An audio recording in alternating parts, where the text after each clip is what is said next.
MR వెబ్స్కి స్వాగతం. గొట్టిపాటి సత్యవాణి గారు మరి ఈరోజు ప్రపంచంలో ఆమె పేరు తెలియని వారు లేరు. ఆధ్యాత్మికంగా మంచి మార్గాన్ని ఉపదేశిస్తూ మరి ప్రజల్ని ఒక మంచి సమాజాన్ని నిర్మించాలనేటువంటి సంకల్పంతో ఆమె చేస్తున్న ప్రయత్నం అభినందనీయం. మరి గొట్టిపాటి సత్యవాణి గారు భారతీయం సత్యవాణి గారుగా ఎలా మారారు? అంటే చిన్నప్పటి నుంచి నాకు నా భారతదేశం అంటే చదువుకున్న రోజుల నుంచి చాలా ఇష్టం. ఈ మధ్య జరుగుతున్నటువంటి ప్రసార మాధ్యమాల్లో కానివ్వండి, సినిమాల్లో కానీ, టెలి సీరియల్స్లో కానీ వస్తున్నటువంటి అశ్లీల హింసాత్మకమైన దృశ్యాలను చూసి బాధపడి ఆవేదన చెంది లైక్ మైండెడ్ గ్రూప్ అందరినీ సమావేశపరిచి దానికి భారతీయం అనే పేరు పెట్టి తద్వారా అనేక కార్యక్రమాలు చేస్తూ రావడం వల్ల అలా ఇంటి పేరు భారతీయం సత్యవాణిగా రూపాంతరం చెందింది. అది ఫస్ట్ స్టెప్. కాబట్టి ఆ భారతీయం అనే పేరిట సనాతన ధర్మాన్ని, మానవ ధర్మాన్ని మేలుకొలుపుతూ మన భారతీయ సంస్కృతిని నేటి తరానికి అందించేటటువంటి ప్రయత్నంలో శ్రీ ధర్మపురి క్షేత్రం యొక్క క్షేత్రాన్ని నిర్మాణం చేసి అదొక మానవ ధర్మ శిక్షణా కేంద్రంగా మలుచుకుంటూ అనేక కార్యక్రమాలు చేస్తూ రావడం జరుగుతుంది. ఆ నేపథ్యంలోనే ఈరోజు కరవది గ్రామానికి రావడం, ఈ హైందవ శంఖారం అనేటటువంటి పేరిట ఇప్పుడు పట్టణాల్లో, గ్రామాల్లో జరుగుతున్నటువంటి దీనిలో రాబోయేటువంటి తరాలకి మనం ఇలా చూస్తూ ఊరుకుంటే రేపు రాబోయే తరాలకి కావలసినటువంటి జ్ఞానం, మనది ఏదైతే భారతీయ జ్ఞానం ఏదైతే ఉందో అది అందించలేకపోతే దేశానికి చాలా ప్రమాదం అని గుర్తించి ఇప్పుడు గ్రామాల్లోనూ పట్టణాల్లో ఈ విధంగా కార్యక్రమాలు పెట్టి ప్రజలలో ఒక మేలుకొల్పి ఒక చైతన్యాన్ని తీసుకురావడానికి చేస్తున్న ప్రయత్నంలో నేను కూడా భాగస్వామినై సంచరిస్తూ ఈరోజు ఇక్కడికి రావడం, ఈ చారిత్రాత్మకమైన కరవది గ్రామం యొక్క ఈ పట్టణం నగరము దీని విశేషాన్ని తెలుసుకుని ప్రతాపరుద్రుడు, అలాగే మన శ్రీరామచంద్రుడు రామలింగేశ్వర ఆలయానికి ఇక్కడ ఆయన ఆలయ నిర్మాణానికి ప్రతిష్ఠ చేశారని, అలాగే మన కాంచన గారు పుట్టిన ఊరు ఇదేనని, అలాగే పద్మశ్రీ అవార్డు గ్రహీత షేక్ మౌలానా గారి పుట్టిన ప్రదేశం కూడా ఇదేనని తెలిసి మరింతగా ఈ గ్రామాన్ని, గ్రామ ప్రజలను చూసి ముచ్చటపడి చాలా గర్వపడ్డాను. అలాగే గ్రామ ప్రజలందరూ మేలుకొంటే అందరూ కూడా పట్టణాలకు వలసపోయి మళ్ళీ పట్టణాల నుంచి విదేశాలకు వలసపోయడం కాకుండా ఎక్కడ వాళ్ళం అక్కడే ఉండి ఆ గ్రామాన్ని కనుక మనం దేవాలయాలను కేంద్రంగా చేసుకుని పరిపాలించుకుంటే దేశం సుభిక్షంగా ఉంటుందనే సందేశాన్ని అందరికీ ఇస్తూ ఇలా పర్యటిస్తుంది. ఈ భారతీయం అనే కాన్సెప్ట్ అంటే యాక్చువల్గా ఇది భారతదేశం ఉన్నప్పటి నుండే మన హైందవ సమాజంలో లేదా భారత సమాజంలో సంస్కృతి సాంప్రదాయాల మేళవింపు ఇది విశ్వవ్యాప్తంగా ఉంది. ఇది ఈ భారతీయత అనేటువంటి మన దేశానికి పరిమితమైనది కాదు, ఇది విశ్వవ్యాప్తంగా ఉన్న గుణవంతో విశ్వమార్యం. ఈ విశ్వాన్ని నోబెల్ పర్సన్స్గా తీర్చిదిద్దడం అనేది మన భారతీయ సనాతన ధర్మంలో ఉన్నది. అది భారతీయత అందిపుచ్చుకున్నది, భారతదేశంలోనే పునాది పడింది దానికి. కాబట్టి విశ్వమంతా వ్యాపించి ఉంది సనాతన ధర్మమే. ఈ మధ్యకాలం 2015 ఆ సంవత్సర కాలంలో రకరకాల మతాలు పుట్టుకొచ్చి వాళ్ళ భావజాలను వాళ్ళు వ్యాప్తి చెందుతూ వస్తున్నారు. మన సనాతన ధర్మం ఎప్పుడు తనకంటూ ఒక పేరు పెట్టుకోవాలని కానీ, తన మతంలోకి ఇతరులను మార్చుకోవాలని యావ కానీ దీనికి ఎప్పుడూ లేదు. ఎప్పుడు ఎవరి మీద యుద్ధాలు చేయలేదు. ఎప్పుడు ఒక తాత్వికతతో జీవించినటువంటి జాతి ఇది. యోగభూమి కానీ భోగభూమి కాదనే సత్యాన్ని ఇప్పటికైనా నేటి తరాలకు తెలియచేస్తేనే ఈ ప్రపంచం సుభిక్షంగా ఉండాలి. అంటే ఈ దేశం సస్యశ్యామలంగా ఉండాలి. ఈ దేశం జ్ఞానవంతంగా ఉన్నప్పుడే ప్రపంచానికి కూడా అది అందగలుగుతాం. ఈరోజు నేటి ఆధునిక ప్రపంచంలో భారతీయతను గురించి, మన సంస్కృతి సాంప్రదాయాల గురించి సత్యవాణి లాంటి మీలాంటి మహోన్నతమైన వ్యక్తి తీసుకెళ్తున్నారు. సో అలాంటి పరిస్థితి మనకు ఎందుకు వచ్చిందని మీరు అనుకుంటున్నారు? అంటే 1200 సంవత్సరాలు ఎవరెవరో పరిపాలించి ఎన్నో రకాల భ్రమలను పుట్టించి విధర్మీయులు ఎంతోమంది ఇక్కడ పరిపాలించి పాశ్చాత్య దేశాల వాళ్ళు ఇక్కడికి వచ్చి కొల్లగొట్టి నానా రకాలైన భ్రమలను కొలగించి వెళ్ళారు.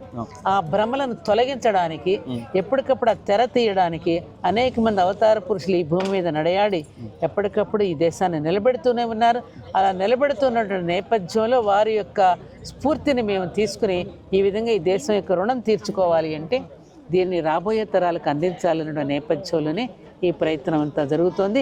ఇది కాలకాలంలో ఎప్పుడూ జరుగుతూనే ఉంది. ఎప్పటికప్పుడు సంస్కర్తలు పుట్టుకొస్తూనే ఉన్నారు, మళ్ళీ సంస్కరిస్తూనేవారు. వ్యవస్థ నుండి అవ్యవస్థ, అవ్యవస్థ నుండి మళ్ళీ వ్యవస్థ, వ్యవస్థ నుండి మళ్ళీ అవ్యవస్థ. ఇది జరుగుతూనే ఉండేది రాత్రి పగలాగా ఒకదాని తర్వాత ఒకటి. కానీ ఏదో ఒక రోజున తప్పకుండా తెల్లవారుతుంది, మళ్ళీ బతికి బట్ట కడుతుంది. ఆశతోనే మేమందరం కూడా ఇందులో పర్యటిస్తూ ఇలా తిరుగుతూ వస్తున్నాం. ఈ పరిచర్య, ఈ సేవ చేస్తున్నారు మీరు. మరి ఇలాంటి పరిస్థితుల్లో అంటే మీ ఫీల్ ఏంటి? అంటే ఇంత మంచి ఒక గొప్ప అంశాన్ని ప్రజలకి ప్రతినిత్యం చేర్చేటువంటి ఒక యజ్ఞంలో మీరు పాలు పంపులు పొందున్నారు. ఇలాంటి యజ్ఞాలు అనేకం జరుగుతూనే ఉన్నాయి, అనేక మంది చేస్తూనే ఉన్నారు. వాళ్ళ ప్రపంచవ్యాప్తంగా కూడా అందరూ భారతదేశం వైపుకు చూస్తున్నారు అంటే మీరు అర్థం చేసుకోండి, ఇది మనం చేయడం కాదు. ప్రకృతే దీనిని ఆ సమతుల్యతను పాటిస్తూ ప్రకృతి ఎప్పటికప్పుడు బుద్ధి చెప్తోంది. ప్రకృతి బుద్ధి చెప్పినప్పుడల్లా మనకు కనువిప్పు కలుగుతుంది, మళ్ళీ తిరిగి బతికి బట్టగట్టాలనుకుంటాం. మళ్ళీ ఇది ఎంత ఒక సైకిల్ అనమాట. ఇప్పుడు ఆ నేపథ్యంలో మనం ఉన్నాం కాబట్టి ఇది తప్పకుండా జాతి మేలుకుంటుంది, మానవుడుల మానవత్వం ఉంది. అనేక మంది అనేక రకాల ప్రభుత్వాల కంటే మించి ప్రైవేటు సంస్థలు ఎన్నో అద్భుతమైనటువంటి కార్యక్రమాలు చేస్తున్నారయ్యా.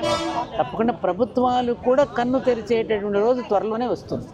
సనాతన ధర్మం అనే మాట ఈ మధ్య కాలంలో ఎక్కువ వింటున్నాం. అంటే మన పరిస్థితి, సమాజంలో ఉన్న పరిస్థితి రీత్యా ఎక్కువ ఉంటున్నాం. సనాతన ధర్మం గురించి ఒక్క మాటలో చెప్పమంటే సత్యవాణి గారు ఏం చెప్తారు? సనాతన ధర్మం అనేటటువంటిది సృష్టి ఏర్పడినప్పుడే దాని అంతటిగా వచ్చిందే తప్ప ఎవరు ఏర్పరిచింది కాదు, వ్యక్తులతో అయితే ఏర్పడింది కాదు. వ్యక్తుల చేత ఏర్పడినవి మతాలయ్యాయి. మనది ధర్మం. మతం అనేది వైయక్తికం, ధర్మం అనేది యూనివర్సల్. ఇది యూనివర్సల్ ధర్మ. సృష్టి ఏర్పడినప్పుడే, విశ్వం ఆవిర్భవించినప్పుడు ఏర్పడింది సనాతన ధర్మం. అంటే ఎటర్నల్ ధర్మ, శాశ్వతమైన ధర్మము. ఎవరికి వాళ్ళు ఆ సనాతన ధర్మం అనే తానుని పట్టుకుని ఆ తానులోంచి ఒక్కొక్క ముక్క కత్తిరించుకుని ఎవరి అన్వేషణ వాళ్ళు మొదలుపెట్టి ఆ అన్వేషణకు వాళ్ళు ఒక పేరు పెట్టుకున్నారు తప్ప మొత్తం సనాతన ధర్మంలోని భాగం మాత్రమే. ఈ సత్యం తెలుసుకుంటే అందరం ఆరోగ్యంగా ఉంటాం. చివరిగా ఈరోజు ఆధునిక మహిళ బిడ్డల్ని సక్రమంగా పెంచుతుందా లేదా ఆధునిక సాంకేతికత బిడ్డల యొక్క అభివృద్ధిని, వాళ్ళలో ఉండేటువంటి మానసిక స్థితిని దౌర్భాగ్యం వైపు నెట్టివేస్తుంది అనేది ప్రజల్లో భావన. దీనికి ఇప్పుడున్న తల్లులకి మీరిచ్చే సూచనలు? ఇప్పుడు మగవాడితో సమానం అని దిగజారాల్సిన అవసరం లేదు. సమానం కంటే ఉన్నతమైన స్థానాన్ని మనకి ఇచ్చారు. అందుకనే ముందు మన పేరే శ్రీమతి అండ్ శ్రీ, వాళ్ళు మిస్టర్ అండ్ మిస్సెస్ అంటారు. భార్యాభర్తలు ముందు ఆవిడకే అత్యున్నతమైన స్థానాన్ని కల్పిస్తే అది అర్థం చేసుకోలేక తనని ఎవరో అణిచిపెడుతున్నారని అనుకున్నారు. అణిచిపెట్టడం కాదు, అణుకువగా ఉండమంటే అణిచిపెట్టడం ఎలా అవుతుంది? ఆరోగ్యకరమైన నియమాల వల్ల నువ్వు ఆరోగ్యవంతురాలు అయితే కుటుంబం అంతా ఆరోగ్యవంతం అవుతుందనే సందేశాన్ని తను మిస్ఇంటర్ప్రెట్ చేసుకుని తన అవగాహన రాహిత్యం వల్ల రోడ్డును పడుతున్నారు తప్ప ఆవిడికే ఉన్నతమైన స్థానం ఆనాడు ఈనాడు ఏ దేశము కల్పించినంతగా మన దేశంలో ఉన్నది. అది తాను అర్థం చేసుకోగలిగితే ఆవిడ కూడా సుఖంగా ఉండొచ్చు. ఆ అర్థాన్ని చేసుకోలేవు. ఎందుకంటే ఆ మీడియాలో వచ్చేటప్పుడు ఇప్పుడు ఒకటి నాన్న అభిప్రాయాలు కూడా ఎక్కువైపోయాయి. సోషల్ మీడియా వచ్చిన తర్వాత చెప్పడాలు ఎక్కువైపోయాయి, చేయడం తక్కువైపోయింది. అనుష్ఠించడం మానేసేసి అనడం వల్ల ఎక్కువైపోయి ఈ అనడం మానేసి అనుష్ఠించడం మొదలెడితే అందరం బాగుంది. ఇంకొక లాస్ట్ చెప్పు. ప్రతి మగవాని వెనుక ఒక స్త్రీ విజయం వెనుక, మగవాని విజయం వెనుక ఒక స్త్రీ ఉంటుంది అనేది నానుడు ఉంది కూడా. అది సత్యం. సృష్టికర్త్రి, పోషణకర్త్రి, లయకర్త్రి ఆవిడే. జన్మిస్తోంది, పోషిస్తోంది, మళ్ళీ లయం చేసుకుని నిద్రపుచ్చుతోంది. మూడు చేసేది ఆవిడే కదా. కాబట్టి ఆవిడదే ప్రథమ స్థానం, ఆవిడదే గొప్పతనం అంతా ఆవిడలోనే ఉంది. ఆవిడ నేర్పిస్తేనే పురుషుడు నేర్చుకుంటున్నాడు. నీ తల్లి నేర్పితేనే కదా నువ్వు నేర్చుకున్నది. తయారు చేసింది ముడి సరుకుని ఎవరు తయారు చేస్తారు? ఆవిడే కదా. ఈ శిల్పాన్ని చెక్కింది ఎవరు? ఆ భగవంతుడు ఇచ్చినటువంటి ఆ బొమ్మని ఇంతగా చెక్కింది ఎవరు? ఆ తల్లి కాదా? కాబట్టి ఆమె దైవం ప్రతి ఇంట ఉండదలిసి తాను తల్లి రూపంలో వచ్చాడనేది సత్యం. అది కాబట్టి అయితే తన అస్తిత్వాన్ని తను మర్చిపోకుండా ప్రతి స్త్రీ కూడా సత్వగుణ, రజోగుణ, తమో గుణాలకి ప్రతీకగా మూడింటిని సరైన నిష్పత్తిలో ఉంచుకోగలిగితే, ఎలా అయితే సిమెంటు, నీళ్లు, ఇసుక నిష్పత్తిలో కలుపుతారో మనం కూడా ఈ త్రిగుణాలను సరైన నిష్పత్తిలో ఉంచుకోగలిగితే ఆ నిష్పత్తితో పురుషుడిని, పిల్లలని, కుటుంబాన్ని, బంధువులందరినీ బ్యాలెన్స్ చేయగలుగుతోందంటే కారణం ఇది సరైన నిష్పత్తిలో ఉంటుంది. కాబట్టి ఆవిడ స్త్రీ అయ్యింది. అర్థమైందా? ఆ నిష్పత్తి ఎప్పుడైతే దాటిపోతుందో రజోగుణ తమో గుణాలు ఎక్కువైపోతాయో అప్పుడు కుటుంబం నాశనం అయిపోతుంది, విధ్వంసం అవుతుంది. అందుకని నిష్పత్తిలో ఎప్పటికైనా ఉంచడానికి కావలసిన జ్ఞానాన్ని, మనకు అద్భుతమైన ఒక వాంగ్మయాన్ని రామాయణ భారత భాగవతాల ద్వారా వాళ్ళ జీవితాలను మన జీవితాలు ప్రతిబింబించేలాగా మనకి నేర్పించి వాళ్ళు అలా జీవించి మనం అలా జీవించేటట్టు చేసిన పెద్దల బాటలో మనం నడిస్తే, ఏదైతే శ్రీకృష్ణుడు యజ్జదాచరిత శ్రేష్ఠ, శ్రేష్ఠులైన వాళ్ళు ప్రముఖులైన వాళ్ళు ఏ బాటలో నడిచారో మీరు ఆ బాటలో నడవండి చాలు అన్నాడు. ఇంక శాస్త్రాలు ఎందుకు చదవడం? పెద్దలను అనుసరిస్తే పోలా.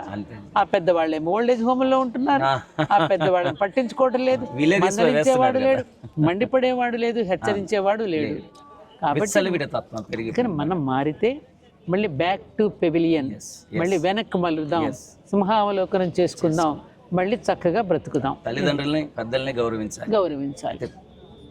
ప్రశ్న, తల్లిదండ్రుల్ని పెద్దలని గౌరవించి గురువులను సేవించి తగిన జ్ఞానాన్ని పొందాలంటే గురువుకు మంచి పీట వేసి నువ్వు కింద కూర్చుని గురువు నుంచి జ్ఞానాన్ని పొందాలి. ఆనాటి గురుకులాలలో ఆ విధంగా నేర్పించి సమాజానికి కావలసిన గొప్ప వ్యక్తులను తయారు చేసి సమాజానికి పంపించారు వాళ్ళు. ఇవాళ సమాజం నుంచి పిల్లలు చదువుకుని ఇంటికి వస్తున్నారంటే తల్లిదండ్రులు భయపడిపోతున్నారు. బాబాయ్ వీడు నిరుద్యోగిగా ఉండి ఏం చేస్తాడో, ఎలా అవుతాడో, ఎలా బ్రతుకుతాడో అని అలా భయపడే స్థితి వాళ్ళ విద్యా విధానం. ఆనాడు భరోసా కలిగించే విద్యా విధానం ఆనాడు ఉండేది. ఆ విద్యా విధానానికి మళ్ళినప్పుడే ప్రతి పౌరుడు ఉత్తమ పౌరుడుగా మంచి మనిషిగా రాణించగలుగుతాడు. అక్కడ మనం వేసిన తప్పటడుగుని మళ్ళీ తిరిగి సరిదిద్దుకోవాలి. క్వశ్చన్ కంప్లీట్ కాలేదు, లాస్ట్ దీంతో కంక్లూడ్. ఏం ఛానల్ నీది? నాది సుహారి వైఫ్. సుహారి, ఓకే చెప్పు. ప్రతి మగవాడి విజయం వెనుక స్త్రీ ఉంది. దాన్ని కాస్త రివర్స్ చేసుకుంటే భారతీయం, రివర్స్ చేసుకుంటే భారతీయం సత్యవాణి గారి ఈ ఆధ్యాత్మిక విజయం వెనుక ఎవరు? భర్త, నా పిల్లలు, నా కుటుంబం. వాళ్ళు లేకపోతే నేను ఎలా చేస్తాను?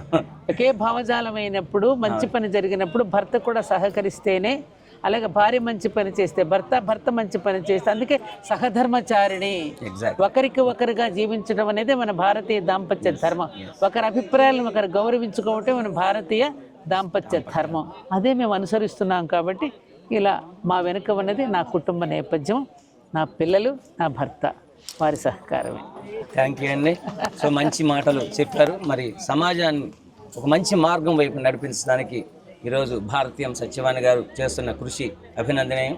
మరి ఈ చిన్న ఇంటర్వ్యూ ఇచ్చినందుకు సుహారి వైఫ్ తరఫున ధన్యవాదాలు తెలియజేస్తాను. సంతోషం.